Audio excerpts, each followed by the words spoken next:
અંતઃકોષરસ ઝાડના સ્થાન, રચના, પ્રકાર અને કાર્યોની સમજૂતી. આપણે અંતઃકોષરસ ઝાડનું સ્થાન.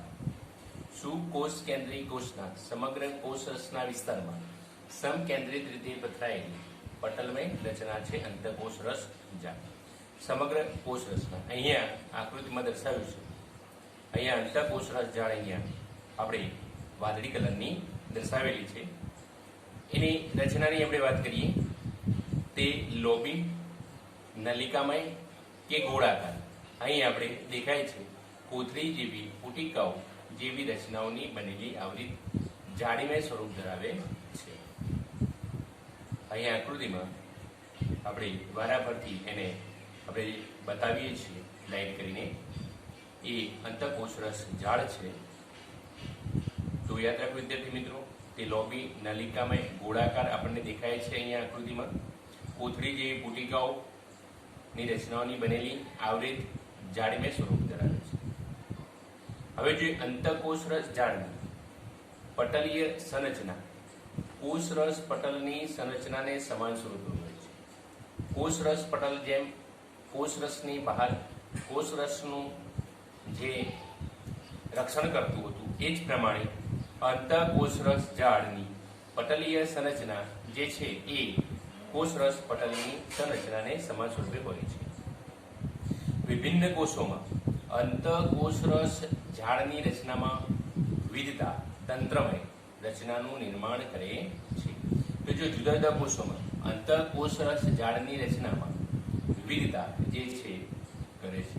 હવે આપણે જો અંતઃકોષરસ ઝાડના પ્રકાર અહીંયા તમને બતાવ્યા છે નીચે. તો ખરબચડી એટલે કે કણિકામાં અહીંયા અંતઃકોષરસ ઝાડ. અહીંયા આપ જોઈ શકો છો તેની સપાટી પર રિબોઝોમ્સ આવેલા છે. અહીં રિબોઝોમ્સ તમને આકૃતિમાં દર્શાવ્યા છે ઝૂમ કરીને. તો અંતઃકોષરસ ઝાડના પ્રકાર ખરબચડી એટલે કે કણિકામય અંતઃકોષરસ ઝાડ, તેની સપાટી પર રિબોઝોમ્સ આવેલા છે. એનું કાર્ય તો તે પ્રોટીન સંશ્લેષણનું કાર્ય કરે છે. તો અંતઃકોષરસ ઝાડનો પહેલો પ્રકાર જોયો ખરબચડી અંતઃકોષરસ ઝાડ, એની સપાટી પર રિબોઝોમ્સ છે આપણે જોયા છે. હવે એનો બીજો પ્રકાર લીસી અંતઃકોષરસ ઝાડ. એના પર રિબોઝોમ્સ ન હોવાના કારણે આપણે એને લીસી અંતઃકોષરસ ઝાડ કહેવામાં આવે છે.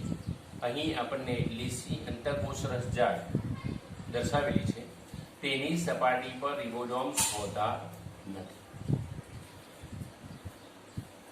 તેનું કાર્ય આપણે જોઈએ તો તે લિપિડ તથા સ્ટીરોઇડ સંશ્લેષણ કરવામાં મદદરૂપ છે. તો લીસી અંતઃકોષરસ ઝાડમાં રિબોઝોમ્સ હોતા નથી. તે લિપિડ તથા સ્ટીરોઇડના સંશ્લેષણ કરવામાં મદદ કરે છે. હવે આપણે અંતઃકોષરસ ઝાડના કાર્ય. કોષ કેન્દ્ર અને કોષરસ વચ્ચે કે કોષરસના વિવિધ પ્રદેશોમાં દ્રવ્યોના વહન માટે અંતઃકોષરસ ઝાડ વહન માર્ગ તરીકે કાર્ય કરે છે. તો વિદ્યાર્થી મિત્રો, કોષ કેન્દ્ર અને કોષરસ વચ્ચે કે કોષરસના વિવિધ પ્રદેશોમાં જે દ્રવ્યોનું વહન છે એ અંતઃકોષરસ ઝાડ જે છે એ વહન માર્ગ તરીકે કાર્ય કરે છે. તો આ અંતઃકોષરસ ઝાડનું પ્રથમ કાર્ય છે. વિદ્યાર્થી મિત્રો, બીજું એનું કાર્ય આપણે જોઈએ છીએ. કોષના અગત્યના કાર્ય માટે આવશ્યક પ્રોટીન અને લિપિડનું નિર્માણ કરે છે. કેટલાક પ્રોટીન અને લિપિડ અંતઃકોષરસ પટલના બંધારણમાં ઉપયોગી, જ્યારે કેટલાક ઉત્સેચક અને અંતઃસ્રાવ તરીકે કાર્ય કરે છે. ત્રીજું કાર્ય આપણે જોઈએ. કોષની કેટલીક જૈવ રાસાયણિક પ્રવૃત્તિઓ માટે અંતઃકોષરસ ઝાડ કોષ રસીય બંધારણ સપાટી પૂરી પાડે છે. આપણે ચોથા કાર્યની એવી વાત કરીશું. પૃષ્ઠવંશી પ્રાણીઓના યકૃત, અહીંયા યકૃત લખેલું છે, કોષોના સમૂહમાં ઘણા વિષારી દ્રવ્યો. યકૃત કોષોના સમૂહમાં ઘણા વિષારી દ્રવ્યો અને દવાઓને, અહીંયા વિષારી શબ્દ લખેલો છે, વિષારી દ્રવ્યો અને દવાઓને બિન વિષકારક બનાવવામાં અગત્યની ભૂમિકા ભજવે છે. તો અહીં આ અંતઃકોષરસ ઝાડના 4 કાર્યો થયા. હવે રિબોઝોમ્સ વિશે સમજૂતી મેળવીએ છીએ. ટૂંકી સમજૂતી લખો રિબોઝોમ. તો અહીં આપણે રિબોઝોમ્સની વાત કરીશું. તે બધા જ સક્રિય કોષોમાં આવેલી અંગિકા છે.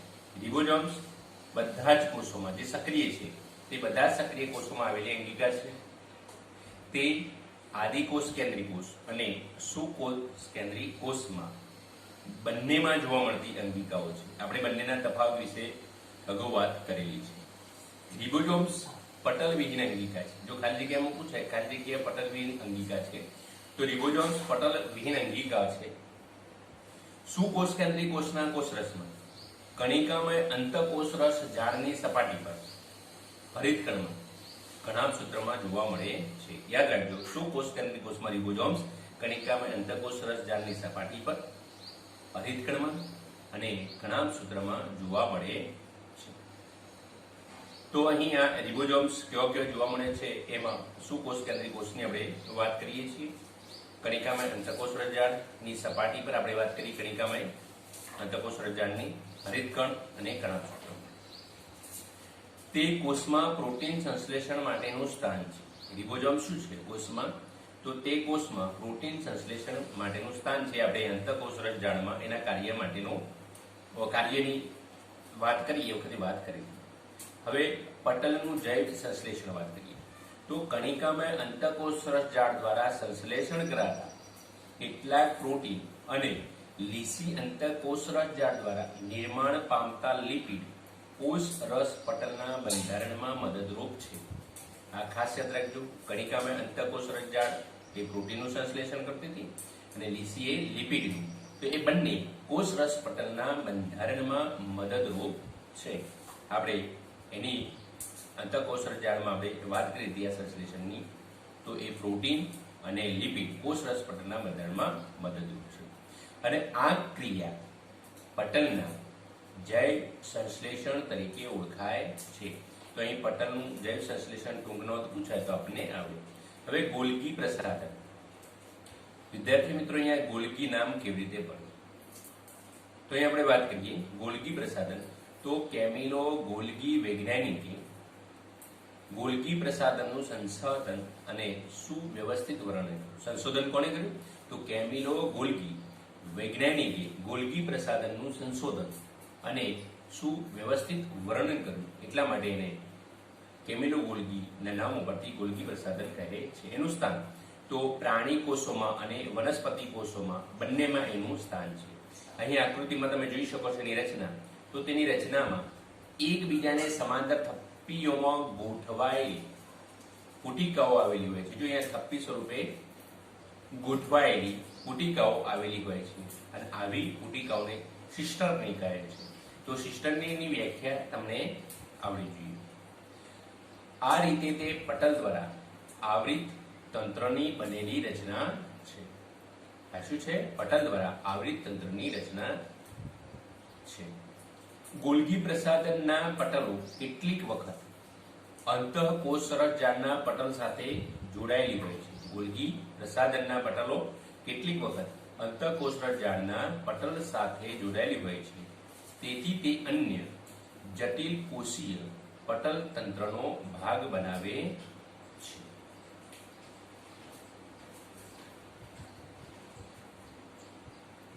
હવેના કાર્યોની આપણે વાત કરીએ. અંતઃકોષરસ ઝાડ દ્વારા સંશ્લેષિત દ્રવ્યોનું ગોલ્ગી પ્રસાધન દ્વારા પેકેજિંગ કરી કોષની અંદર તથા કોષની બહાર મુક્ત કરવામાં આવે છે. તો પેકિંગનું કાર્ય કરે છે. અંતઃકોષરસ ઝાડ દ્વારા સંશ્લેષિત જે દ્રવ્યો હતા એનું ગોલ્ગી પ્રસાધન દ્વારા શું થાય છે? પેકેજિંગ. તો પેકેજિંગ કરી કોષની અંદર તથા કોષની બહાર એ મુક્ત કરવામાં આવે છે. આ ગોલ્ગી પ્રસાધનનું કાર્ય છે. બીજું આપણે કાર્યની વાત કરીએ તો જેનું પેકેજિંગ કર્યું છે નિપજો. તો નિપજોનું પેકેજિંગ, રૂપાંતરણ તેમજ સંગ્રહ કરવાના કાર્ય ગોલ્ગી પ્રસાધનની પુટિકાઓમાં થાય છે. તો ગોલ્ગી પ્રસાધનની પુટિકાઓમાં આ નિપજોનું પેકિંગ, રૂપાંતરણ તેમજ સંગ્રહ કરવાનું જે કાર્ય થાય છે. કેટલાક કિસ્સામાં સરળ શર્કરાઓમાંથી જટિલ શર્કરાઓનું નિર્માણ કરે છે.